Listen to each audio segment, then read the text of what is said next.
Grandissimo successo la lunga diretta di Rete Veneta che per l'intera giornata ha portato nelle vostre case tutte le emozioni della 92esima adunata nazionale alpina che quest'anno nel centenario della nascita dell'ANA si è svolta a Milano. Come sempre una pioggia di messaggi che voi telespettatori ci avete inviato da tutto il Veneto per far sentire la vostra voce in questo evento ogni anno sempre attesissimo.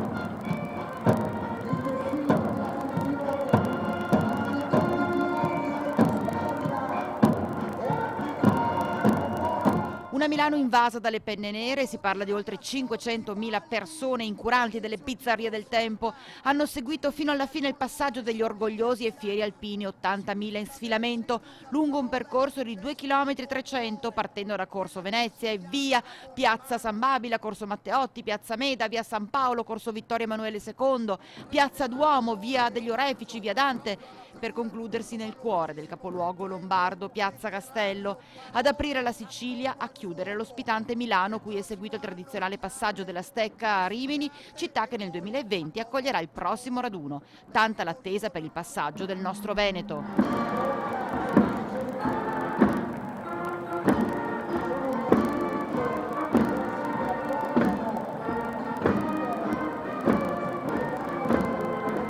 Grande protagonista di questa adunata monumentale la musica, le abbiamo viste, sentite, applaudite, sono state le bande, le fanfare, i cori che hanno riempito l'anomalo silenzio di una grande città stranamente meno rumorosa del solito, nonostante il fiume di folla presente. Sì, perché per questa occasione speciale il traffico dei mezzi pubblici e privati è stato bloccato in gran parte del centro per permettere questo spettacolo che si rinnova di anno in anno e che Rete Veneta segue sempre per voi con tanta passione, quella passione che voi ci ricambiate con le tante attestazioni di apprezzamento per un lavoro lungo ma sempre unico, parlando di quei valori degli alpini che tanto ben rappresentano la nostra bella Italia.